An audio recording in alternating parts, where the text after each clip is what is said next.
Creer al oír es mejor que creer en los demás sentidos.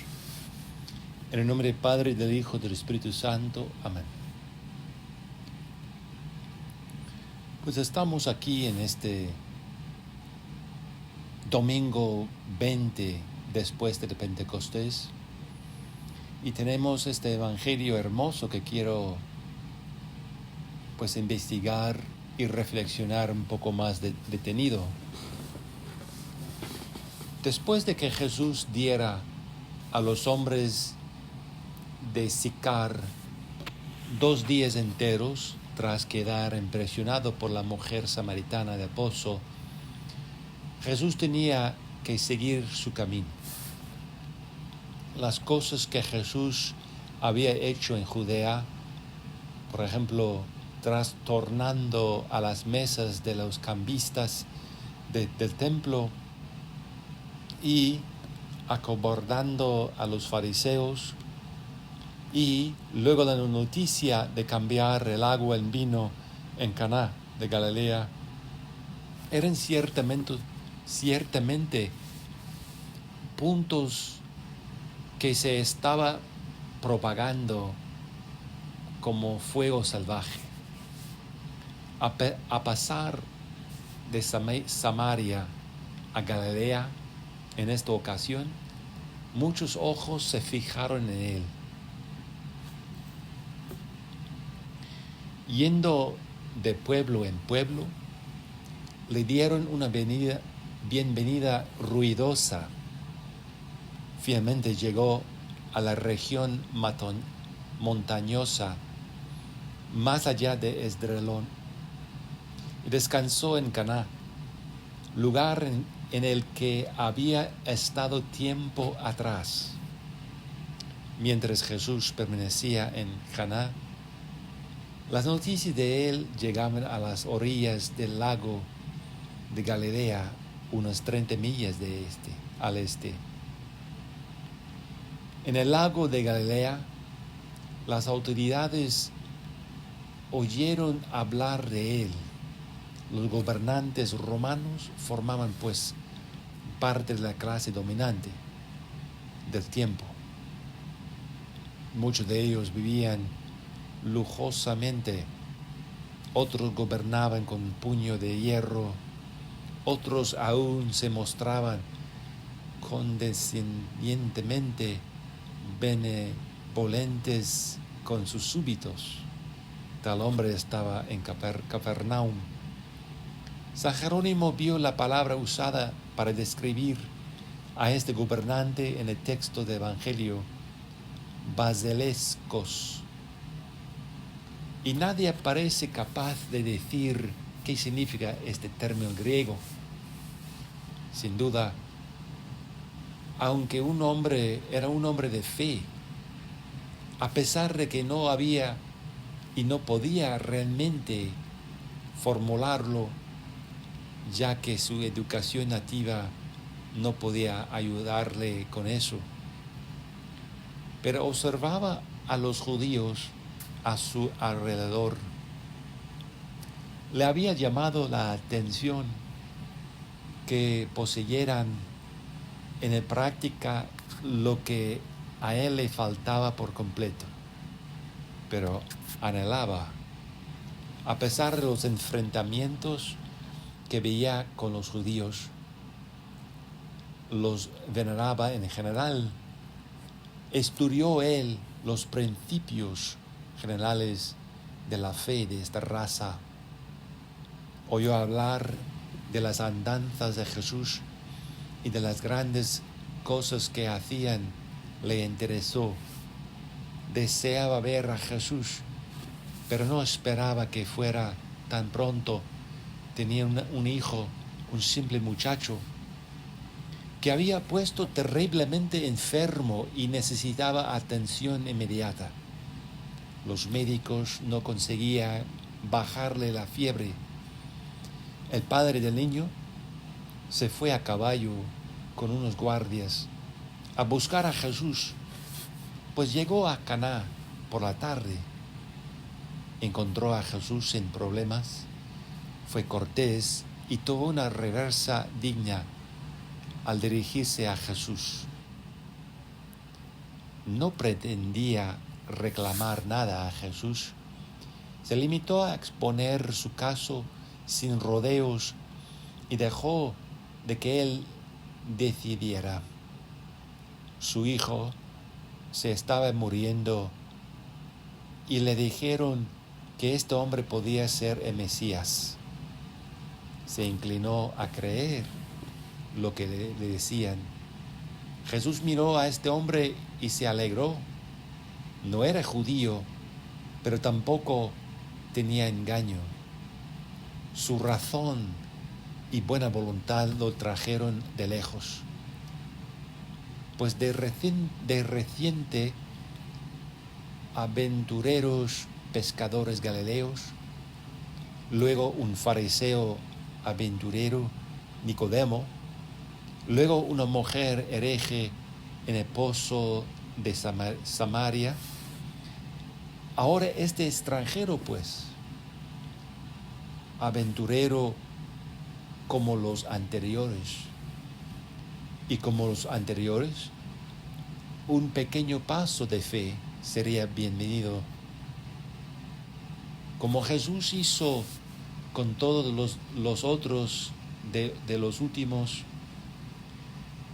a través de su humildad ganaría a este hombre a una fe mayor. Jesús siendo probado por el gobernante, ahora Jesús lo pondrá a prueba. Para hacerlo entrar más a fondo, Jesús le dijo: si no ves señales y prodigios, no creerás. Increíblemente, el gobernante aceptó la insinuación. Lo que se le pidió, lo podía hacer y lo haría. El gobernante le dice: Señor, desciende antes que muera mi hijo. Aceptó, porque siendo gobernante le llamó Señor. Este pequeño acto de fe fue suficiente, especialmente porque tenía tan poca evidencia humana en la que basarlo. Lo que siguió fue lo que el gobernante no esperaba. La Santísima Virgen María precipitó los milagros públicos de su hijo un poco antes en Caná. Pero el tiempo de milagros no empezará técnicamente hasta dentro de muchos meses. Así que sería prudente no hacer un revuelo de las cosas por su bajada con el gobernante. Sin embargo, al ver su creencia, lo haría mejor de lo que originalmente pensó el gobernante. Con oídos inclinados a aceptar, Jesús apeló a ellos. Jesús le dice: vete, tu hijo vive. El hombre escuchó y obedeció. No necesitaba verlo pasar ante sus ojos. Esto fue una mayor bendición y gracia de acuerdo de lo que Jesús planeó al hacer esto. Creer sin ver.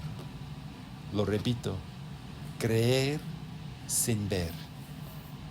Los guardias que viajaban con el gobernante pensarían que esto era un insulto no venir, pero no así para el gobernante. El gobernante parecía contento. La mirada de despedida que le echó al Nazareno cuando se iba haría pensar que se conocía de años. El gobernante y sus guardias no cabalgaron de regreso a Cafarnaúm. Ese mismo día, los caballos estaban cansados. Pasaron la noche cercanos, a mitad de camino, pues, quizás de vuelta. Estaba atardeciendo y el viaje no era fácil. A la mañana siguiente, temprano, regresaron rápidamente a Cafarnaúm.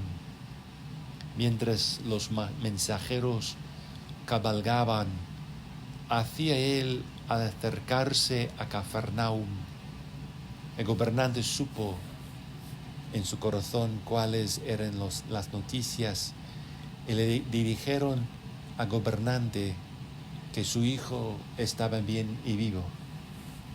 El gobernante lo sabía en su corazón, pero ahora iba más allá de las palabras. Querían confirmar su intuición más pura.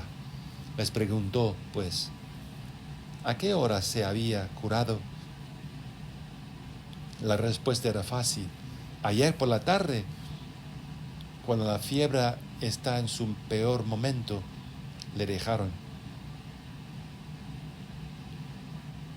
Y le dijeron que ayer a la 7ª hora le había dejado la fiebre.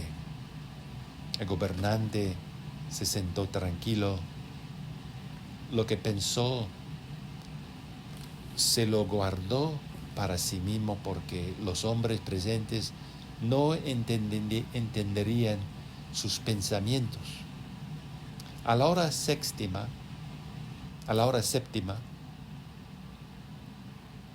de la tarde de ayer fue exactamente cuando Jesús le dijo y su hijo vivía.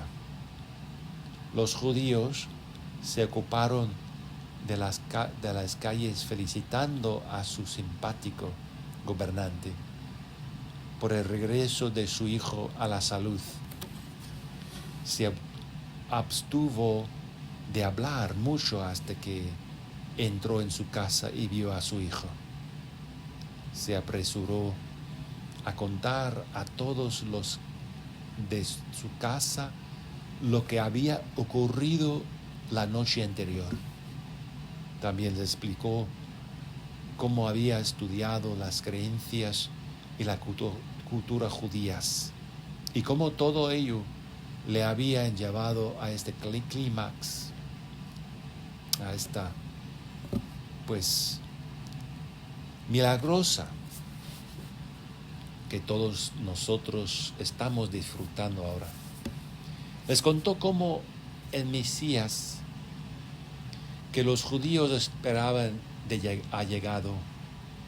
Y el Mesías, está en la mente y en el corazón de todos los hombres reflexivos, no solo a los judíos, sino también a los gentiles. Explicaba las cosas como una seriedad y una autoridad que les impulsaba a todos a hacer lo mismo que él, creer. Él mismo creó y toda su casa, dice las Escrituras. Pues al meditar en la oración a este Evangelio, podemos impresionarnos sobre el papel de la fe y preguntarnos, ¿cómo es mi fe? ¿Es mecánica y sobre todo rúbrica? ¿O es más bien viva, operativa, dispuesta a creer con solo un sonido en mis tímpanos? ¿O solo creo cuando mis emociones, mis ojos y muchas otras cosas me obligan a creer? Pues recuérdenlo así. Hay más mérito en tener fe viva por el oído que por cualquier otra vía. En el nombre del Padre, del Hijo y del Espíritu Santo. Amén.